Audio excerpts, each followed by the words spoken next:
Now that nearly all of us are online, connected or digital in some way, spies are no longer watching just one or two bad guys.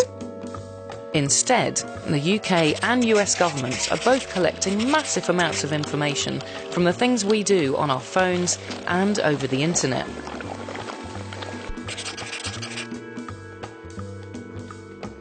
There are two main ways they get hold of this information.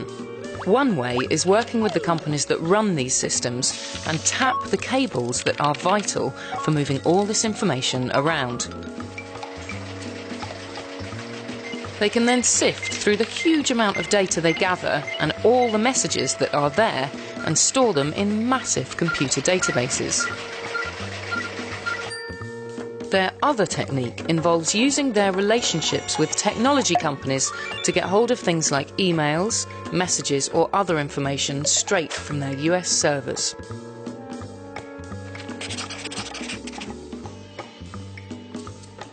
The spy agencies do throw away most of the content they collect.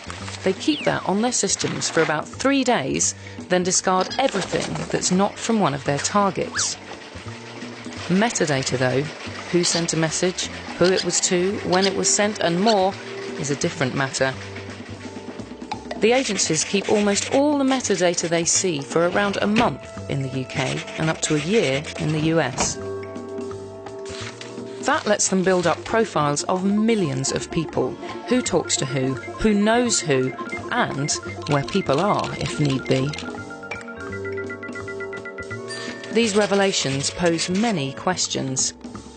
What is the balance between our right to privacy and the authorities' duty to protect us?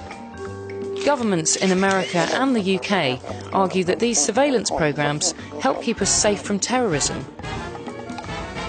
But what happens if you're wrongly accused? And should we just accept that the internet is now a different place, run by businesses and governments who can monitor it how they like?